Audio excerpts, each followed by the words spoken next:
Real talk, trying to train the squat, bench, deadlift, clean, and jerk, and snatch simultaneously can be a bit of a pain in the ass, right? It can be pretty difficult to try and manage them all. So hey, I'm Alex, I'm a professional strength and conditioning coach. I've been doing that for about a decade. I've coached well over 160 athletes, ranging from recreational through to senior international level. I've also been head coach at Yorkshire Barbell Club and a tutor for British weightlifting since 2018. So, issues that we face, right? Either the weightlifting practice ends up taking so much time and so much mental effort that when you get to your strength work, you just feel drained and you don't want to attack it, or your strength work ends up taking so much effort and just mental, like physical exhaustion, that you just can't do any quality weightlifting practice. Or you do a bunch of strength work thinking it's going to help, but it doesn't carry over to your weightlifting, and you're just sort of left wondering like, what the am I wasting my time doing? This is ridiculous, man. So what we're going to go through, I'm going to take you through how to actually train weightlifting and powerlifting at the same time effectively, so you can actually improve your total in both, so you can bring your squat, bench, deadlift, snatch, clean and jerk all up, okay? I've helped a bunch of athletes do this, so what I'm going to do, I'm going to take you through my 4, what I call like golden rules for improving weightlifting and powerlifting performance at the same time. I've got my laptop here because I have a knack of going off on tangents, folks. So it's to keep me roughly tied to what I'm supposed to be doing. I want to share this just for a sec with you. I got something, look, this is why I get distracted. Look down here, look at this. I've got my cat just chilling down there at my feet. Imagine how distracting that is, and I film a video and you've got this little fluffy ball of cat at your feet the entire time. So I just wanted to share that one with you. I'll actually jump into teaching some shit now, right? So, golden rules for weightlifting and powerlifting. The first one is, in each session, it's really important that you do the weightlifting practice first. It's more technical, okay? Like, I know it feels like you need to be more warmed up for it, which you sort of do. Weightlifting is more technical. It's a very technical sport. You need to be fresh for it. You need your nervous system to be fresh. You can't do proper weightlifting work after you've done a bunch of heavy squats and deadlifts and bench or push press. I promise you, it just doesn't work. Like, if you're an experienced lifter, if you've been doing both for a long time, you might be able to get away with some light weightlifting practice later in the session.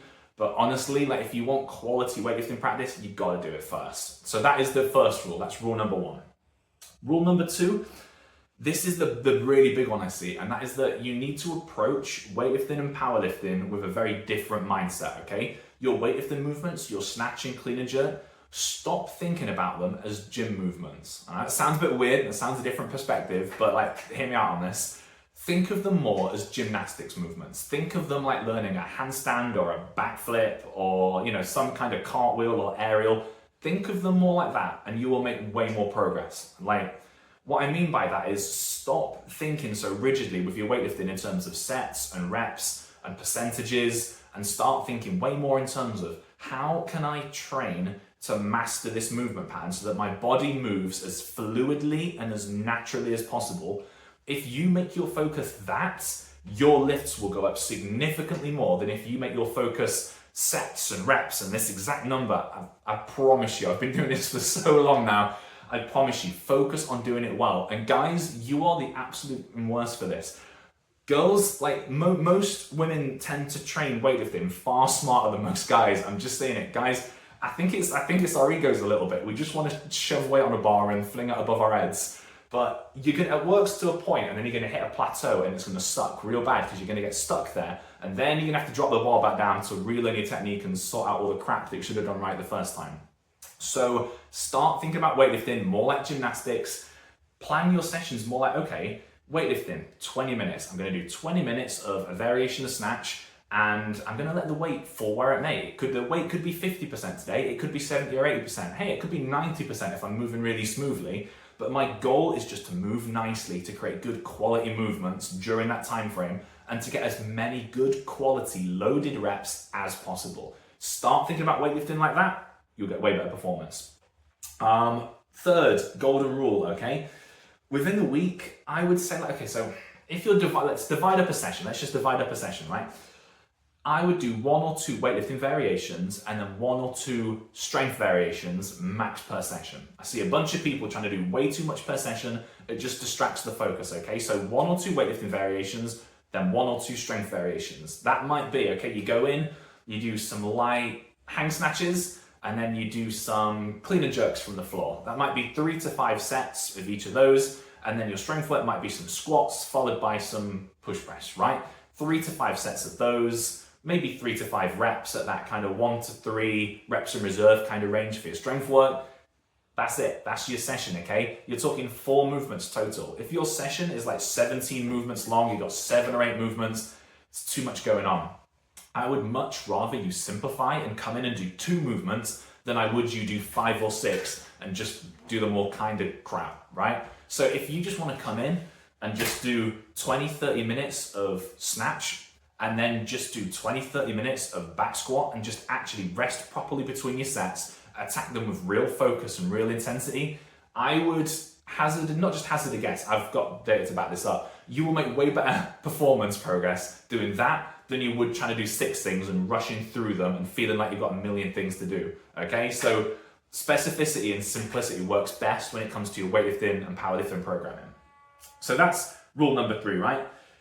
Rule number 4 is periodize your training, okay? So if you're a complete beginner, if you're not very strong, if you're not very good at weightlifting yet, you can probably do both of them side by side with loads of intensity and make great progress in each, okay? I can't do that anymore, and I'm betting a bunch of you can't, okay? So if you're coming to weightlifting and you already have a good strength base, like if you're someone that's squatting hundreds of kilos, I don't know, it's really hard to say what you'd be squatting, because if you're a 50 kilogram woman watching this and I'm saying 200 kilos is a good benchmark, you'd be like, dude, that's ridiculous. Like, you know, like, but if you're a 120 kilo guy, then 200 kilos is probably fairly easy, right? But okay, let's say, I don't know, let's say just as a benchmark, you're squatting 2 times body weight, just to standardize it for everyone. If you come in and you're squatting 2 times body weight and deadlifting 2.5 times body weight, it's gonna create fatigue, guys. Like, that is gonna create a way more fatigue in your session than it would if you were just squatting an empty bar, right? Which means that it's gonna impact you a lot more. The same goes as if you're good at your weightlifting. If you are technically proficient and you are lifting a high percentage relative to your strength, it means you don't have much strength reserve. So every lift that you do is going to be more relatively fatiguing. An example of this is when I hit my first 140 kilo clean and jerk, I was front squatting at the time 150 for triples. So I had almost no strength reserve. I was very technically efficient, but I just didn't have enough leg strength. So every rep that I did felt like I was basically dying. It was like every clean and jerk was so hard and so exhausting. So that's another thing to bear in mind, right? Anyway, I'm digressing a little bit. This is why we periodize our training, okay? So you're gonna have a period or a phase where you focus more on weightlifting, followed by a period or a phase where you focus more on your strength training and your powerlifting. What this looks like in practice is, okay, so in a weightlifting focus phase, you're gonna do relatively more volume of weightlifting, so that means more sets, more time spent weightlifting, and you're gonna do relatively fewer sets of your strength movements, so fewer squats and deadlifts and bench press, but it doesn't mean that you're gonna do none, okay? So let's say that normally you were doing, I don't know, say 15 sets of bench press per week. What you would do is you would drop that down to maybe say, okay, I'm gonna do like maybe 7 or 8 sets of bench press per week. So you're still gonna be maintaining your strength. That strength isn't going anywhere. You're not like completely sacking it off. You're doing enough strength training to maintain your strength numbers, to maintain your powerlifting numbers, which then like it frees up enough recovery and enough mental resources, enough physical resources to focus on doing more sets of snatch, more sets of clean and jerk, maybe some more pulls at like, you know, percentages, that kind of stuff. It's gonna free up your time and energy to do that. And the same works in reverse. If you really wanna push your squats and deadlifts and bench press, then let's say you were doing, you know, 10 sets of weightlifting per session 5 times a week, so like 50 weightlifting sets, you're gonna drop that right down and do 20 or 25 sets. Enough to keep your weightlifting sort of fluid and ticking over so that you're not forgetting how to do the movements, but you want to free up all that bandwidth, all those recovery resources, so that you can pump way more sets into the strength work. So you can add more squat sets, add more bench sets, add more deadlift sets, and actually recover from them, okay? So they're my 4 golden rules. To run you through them again, in each session, do your weightlifting first. In terms of mindsets, think of weightlifting more like gymnastics and focus on technical mastery. 3, in each session, 1 or 2 weightlifting variations max, 1 or 2 strength lifts max. They are not all taken to the absolute 1 RM. They're roughly in that 1 to 3 reps in reserve kind of range. The weightlifting, let your technique be the guide in terms of the percentages. And then 4, periodize your training. So have a specific period of time you focus on strength, then a specific period of time you focus on weightlifting. And that's how I have trained a lot of weightlifters and powerlifters to do them simultaneously. That's how I've done them simultaneously and done it effectively in the past. I highly, highly recommend you take those 4 rules on board, and you'll be able to train both of them way more effectively at the same time and keep moving your lifts up in all of them, moving up that super total and actually performing better. That is it for today. So if you want to do the whole like, share, subscribe thing, that massively helps the channel. And if you want a little bit more access to me, a little bit more one-on-one, then I actually have a coaching community. So it's for athletes and lifters. You'll get access to like 2, 3, 4, 5 day per week training programs, nutrition guides specifically for sports nutrition, recovery guides. You'll get live Q&As every week where I can ask questions. You can ask me daily questions in the chat thread. You can get lifting feedback. So if you submit videos of any of your lifts, I'll offer you technical analysis and feedback. There's just a bunch of stuff in the group. It's incredibly high value. It's actually free for a month if you want to join. So if you literally just want to trial it, you can cancel any time, but trial it, see what you think, see if you think you can get some value from it. Yeah, it's up to you. If you think that might be something you want to try, give it a whirl. Other than that, questions. If there's anything from today that you kind of just want to know a little bit more about or you're not sure about, just bob the questions down in like the comments section and I'll do my best to get back to you and answer them. It might take me a couple of days. Look, I'm busy, I'm coaching, I'm lecturing, I'm doing a bunch of other stuff, but I will get back to you eventually, okay? So drop a comment down and I'll make sure I get back to you and answer those questions, all right? That is it for today, so I will catch you in the next one. See you later.